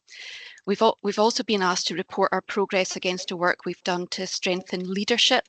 That was an improvement action from the Educational Scotland progress visit last December, so we'll be working on that over the coming 6 weeks for their next visit coming up in the new year. As part of that, we've also attended the community planning workshop session last month. We had members attend that and have suggested where we feel that the ALCP fits into the new proposed governance plan for the CPP, with a hope that this will also strengthen our position and governance. So we're asking the board to consider and approve the 3-year Aberdeenshire Learning Community Partnership Community Learning and Development Plan 2024 to 2027. Thank you, Chair. No, thank you very much indeed, Dominic. Sorry, I was just trying to unmute.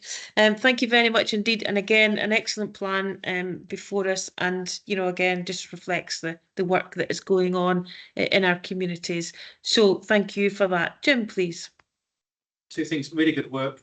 Some really good things come through by meetings, Dominique said, in terms of some of the national local inspections, and really support the focus in 3.2 in terms of those 2 priority areas for focus. I think they're very appropriate for this point in time. Thank you. Thank you very much, Jim. Dominic, do you want to come back? No, thank you. Pleased at that. Good, good. Thank you very much. John, please. Yeah, thank you.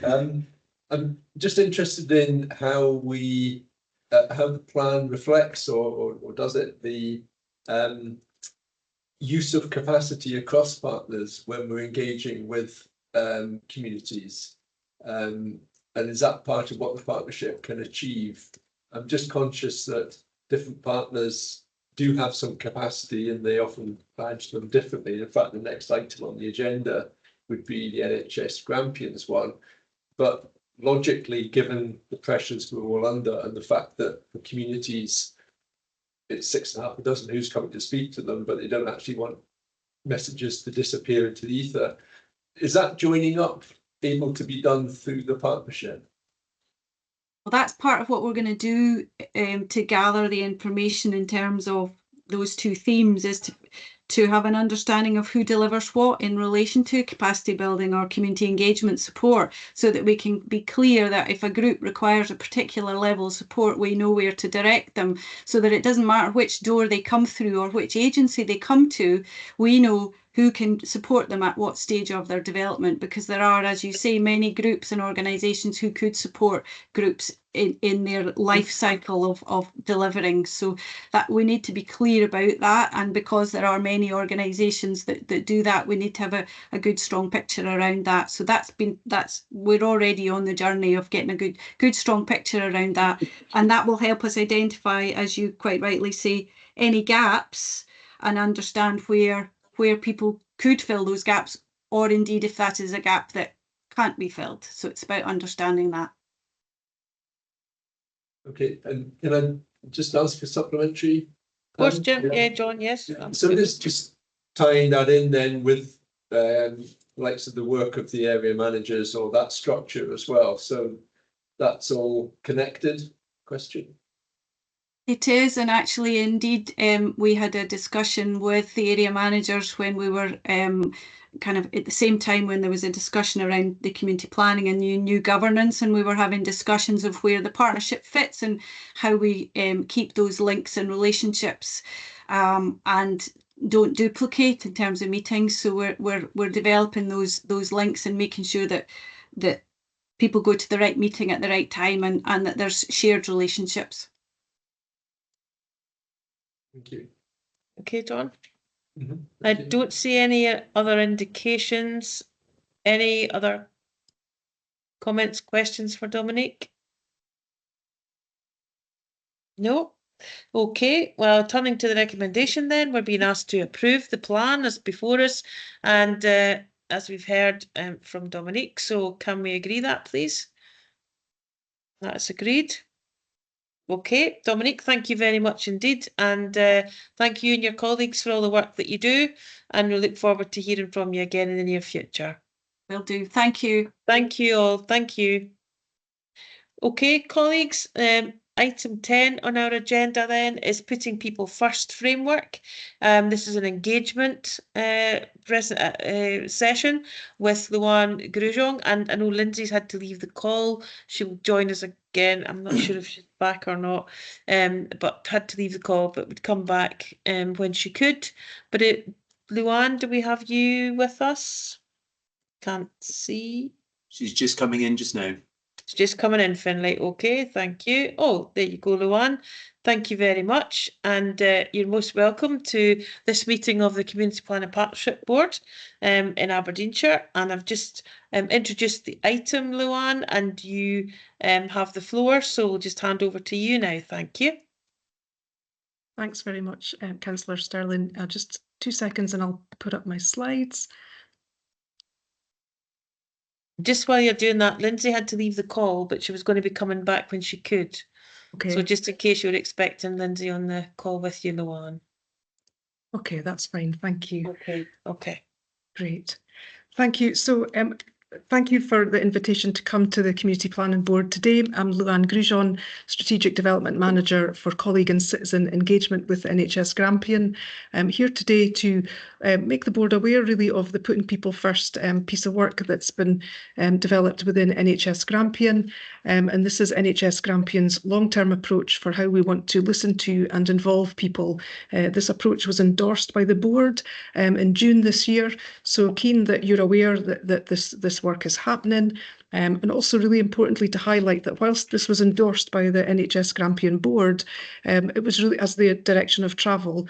It was also really important that the board were clear that we want to take a true whole system approach as we develop this approach, and really keen to collaborate across the system, and recognising that we're not starting from scratch and that there's already some really good work happening in our communities around involving people. So here today to really share what this is about, the process to date that's been behind this, and really to give you an opportunity to ask any questions and also to think about potential future collaborations around this agenda. So the background to this is that NHS Grampian's plan for the future articulates an ambition to shift, to change the relationship with the public, to create one of equal partnerships, to help us shift our system from one which is heavily disease focused at the moment to one which is much more balanced towards enabling wellness and increasing prevention in our communities. So following an evidence-based review, wide cross-system engagement and a mapping of how currently NHS Grampian involves people, we have created Putting People First. And this is really about implementing the board's ambition to work differently with the public. So Putting People First is really about taking a relationship-based approach to involving people. It's about listening and working with our communities, focusing on building trust to better understand what really matters to people when it comes to their health and well-being. This not only meets legislative consultation requirements, but also helps us reform and change how we deliver care. So, of course, as I've said, we're not starting from scratch, but this is all about building on and learning from the examples of good practice that are already in our system. So the core principles that underpin Putting People First is really, as it says on the tin, that we want to put people first. And that what we mean by that is we want to shift from engagement as being seen as something that the specialist team do to actually seeing this as business as usual for all staff within NHS Grampian. And we want to look at how we can build this into everyday processes within existing teams so that teams are confident and able to listen to feedback and act on what public are telling them about services, so that services can be continually improved based on that feedback. And the second point here about collaboration always, when on doing the scoping for this, it became really clear that collaboration is just essential for this to work. We really recognise the importance of going to where people are comfortable, the importance of place, and the importance of working with the trusted networks that already exist. So really moving away from consultations as one-off exercises to actually working within spaces where people are already engaging and where people are comfortable, and using the trusted networks in communities. The third area is about valuing each other as equals, and that's where we want to create the conditions where we value our lived experience, third sector and our clinicians as equal partners, so that we can collaborate together to help co-design new approaches to help us demedicalise how we approach health and care responses. We want to celebrate our diversity and have flexible approaches and provide support to help people work in this different way. And finally, that we want to build a sense of a shared narrative with the public where we're willing to be brave and try new approaches and learn together, recognising that new approaches won't be brilliant first time, but it's about learning and evolving approaches together. So this next slide is just a bit of a reality check about this. So there's no new funding for this, of course. This is about working within existing resources, and it's a long-term commitment to working differently. It's not a big bang at all, but we're looking at, so we've taken a 3 horizons approach to this work, where we will look at change over time, and what we're really aiming to do is shift from what is H1 at the moment, which is currently what the dominant patterns are at the moment, where a lot of the involvement with the public from an NHS perspective is about keeping the show on the road, people being passive recipients of care, and informing people about how to use services which are very stretched at the moment. Where we want to get to in our Horizon 3, which is our long-term plan, is a future where we have services that are sustainable and that are designed and delivered by and with our communities. And we know at the moment there are pockets of the future in the present, so there are good pieces of work going on already that help shift that dynamic, but we want to do more of those, and we want to spread and scale over the next few years. So we're being realistic about what's possible, and what we're really starting off with is some tests of change over the next couple of years. We've got 4 key areas in our work plan. So the first one is about increasing people's skills and confidence, and that's really about helping people have that confidence to involve the public in receiving feedback well and being able to act on that feedback. And there's a range of activities ongoing around that at the moment. One, for example, being a toolkit that's been developed and shared across the system to help practitioners on the front line just have easy access to tools and tips that will help them in their day-to-day work. The second area is about developing community-led health responses.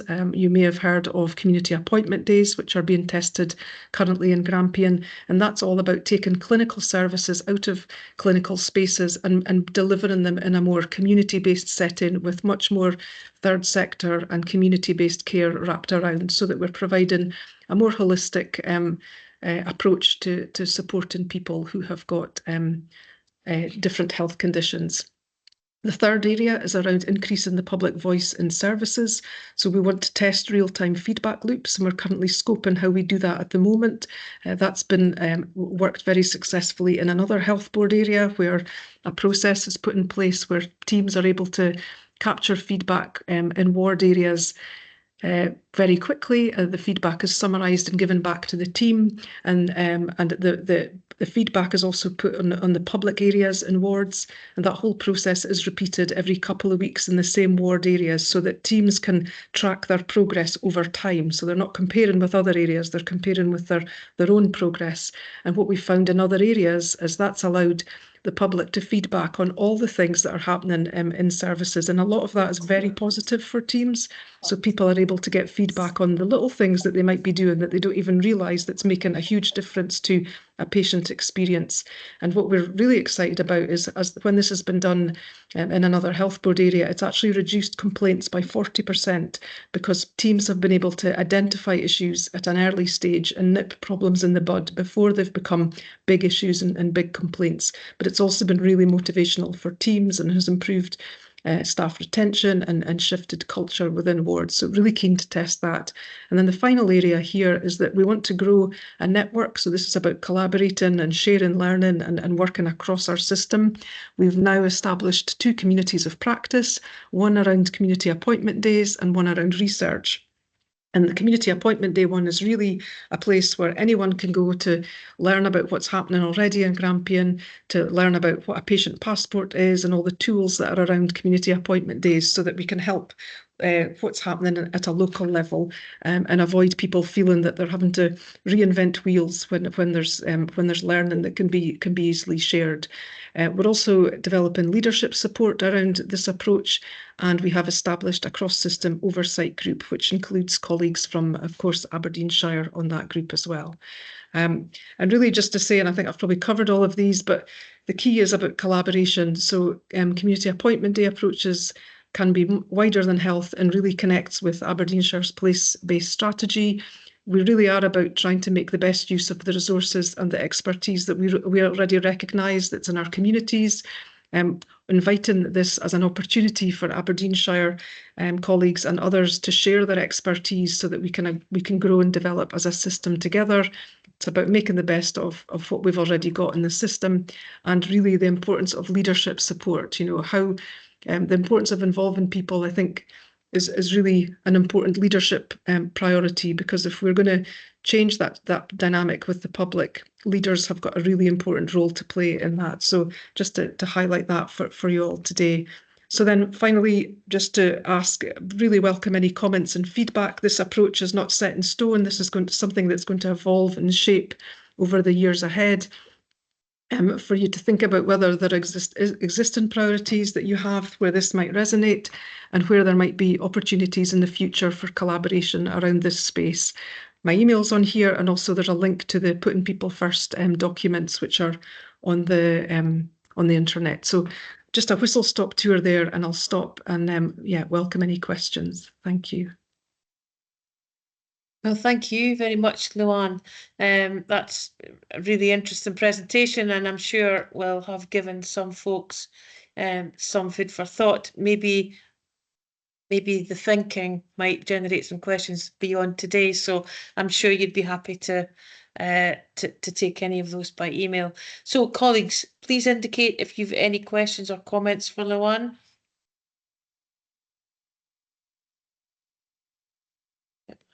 don't see any indications. Oh, sorry, Jim, thank you. Sorry, a bit delayed there. I'm really supportive of the work. I think it's really good, and thanks to Levan in terms of pushing on with it. You can see how it's been maturing and developing as it's gone.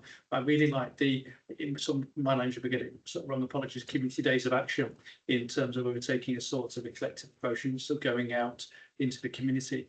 I'm just keen to explore unless there be something to the extent to which you can do that on a cross-agency, cross-service point of view as well. So I think, so again, from a partnership perspective, how do we maximise the opportunity of that without making it disproportionate and unrealistic? Thank you. Thank you, Jim. Luan, do you want to comment at all?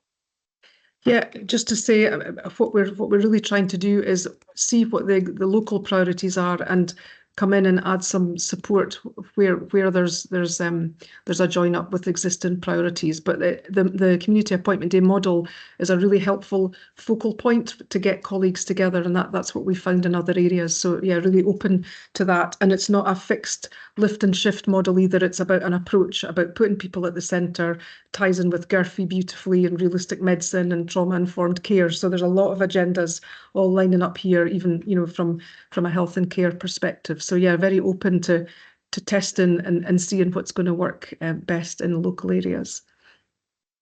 Thank you, Luan. Pam?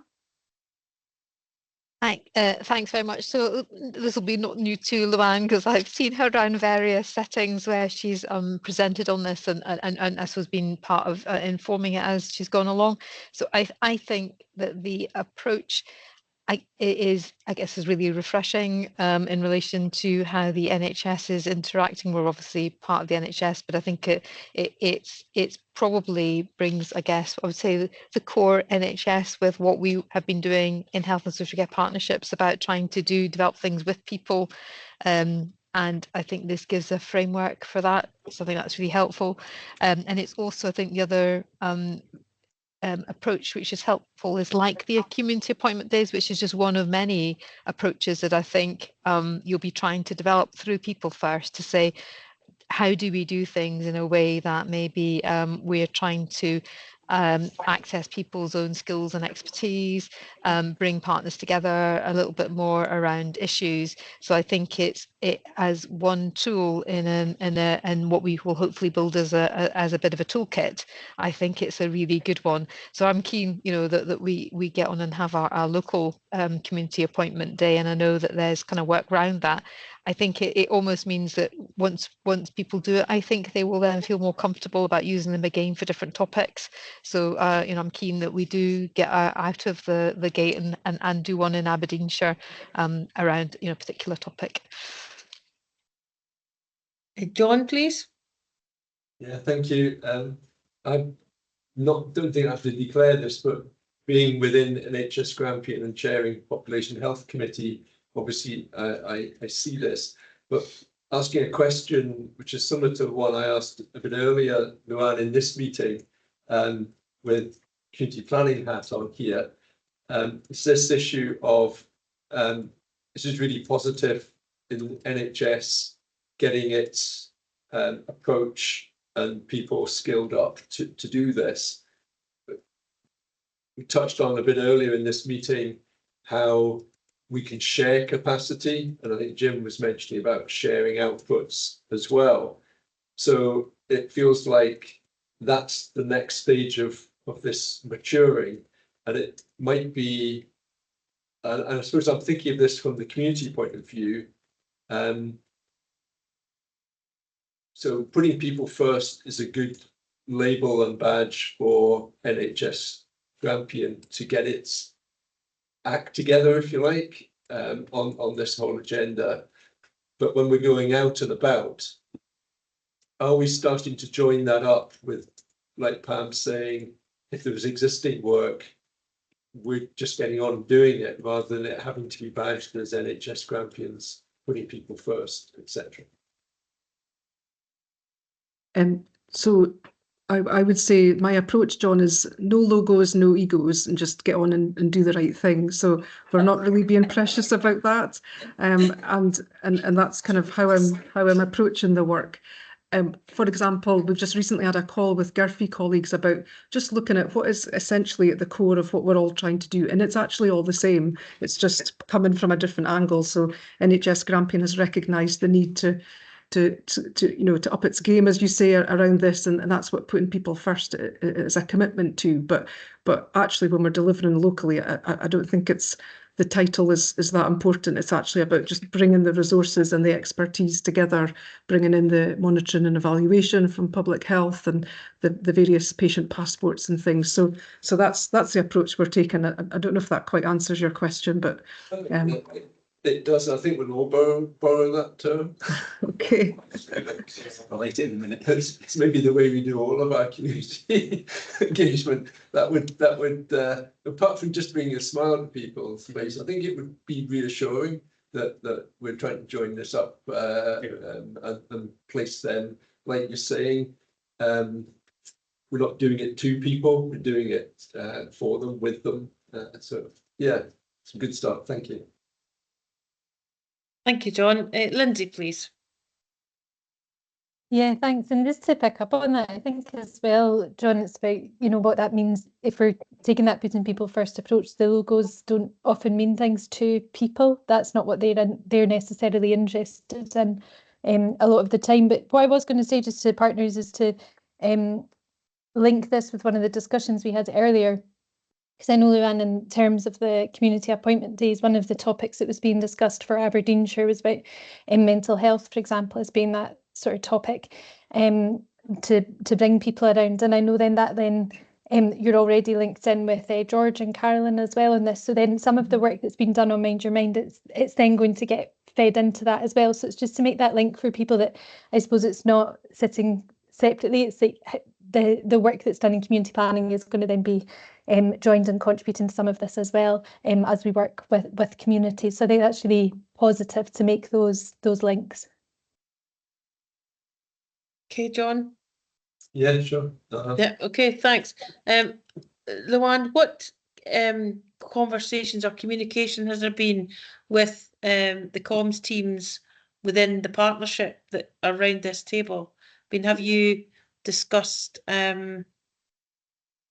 discussed with the corporate comms team in Aberdeenshire Council, for example, with Andy and Steve's colleagues, or what conversation as a community plan and partnership board, what communication has there been with the partners here?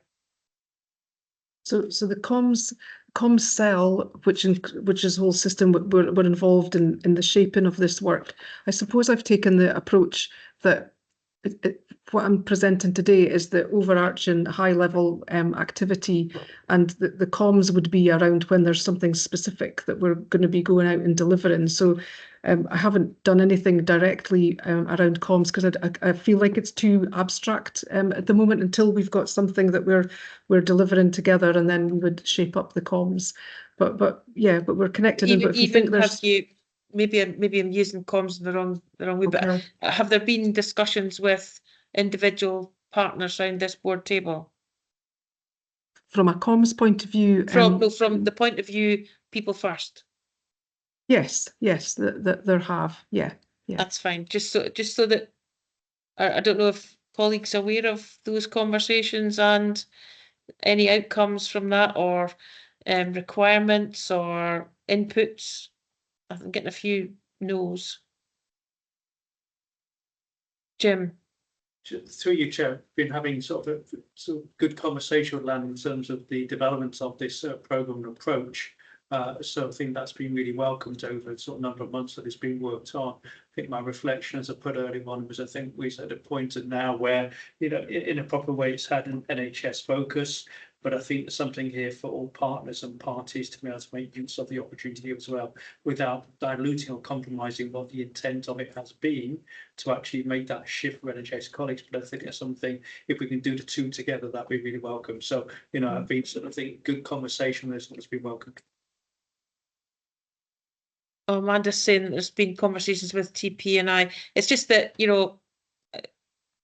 I know about it because I've heard from Luann, but I just wonder how widespread the knowledge is and the information, you know, how many people actually are aware of it.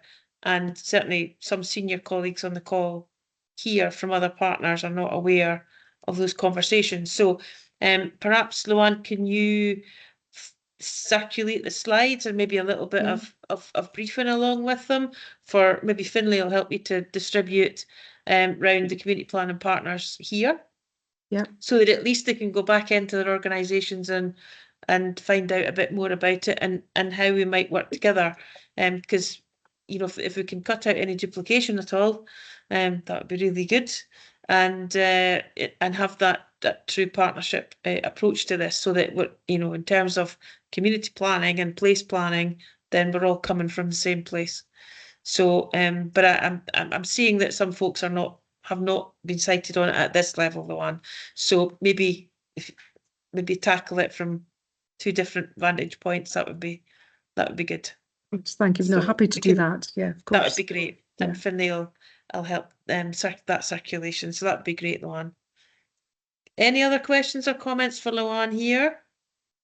I'm sure you'd be happy to take queries off through course. email, Luann. Yeah. Yes, You happy of for your course. email to be Yes. shared? Yeah. Okay. Thank you. Okay, so thank you very much for that presentation, and again for the work, because I know you've been working on it for a wee while. So thank you for coming along today and giving the presentation. So we may well come back to it at some point. Indeed, when it's a bit more developed, Luann, and you could just let us know. But it just gives senior colleagues here an opportunity to go back and to discuss further within their own organisations when they get your note. So that would be fine. Okay, Good. thank you. No, thank you very much, and thank you, Lindsay, for co-presenting. We'll give you that. We'll give you that credit. I definitely didn't do anything that thanks me credit. I'm not sure why it was on the agenda, to be honest, because it was all Luann. Okay. But happy to support. Perfect. Thank you. So, colleagues, unless there's anything else, that concludes our business for today. And the date of the next meeting will be the 5th of March. Goodness, 2025. So that will be if we are in person in room 2 in Wood Hill House. But in the meantime, can I just thank everyone for their attendance and contributions and participation today. There's been a lot of very interesting items on the agenda, and we've answered some key questions. Sarah will come back to us in due course with some of the governance work and anything else that we need to address. But in the meantime, can I wish you and all your colleagues a very Merry Christmas and best wishes for the festive season. And I can't believe we're at the end of the year already. So I do hope that 2025 is good to you all and brings you a lot of peace and happiness over the piece. So thank you all very much indeed for today, but also best wishes for the festive season and beyond. So thank you. Thank you. Thanks, Chair.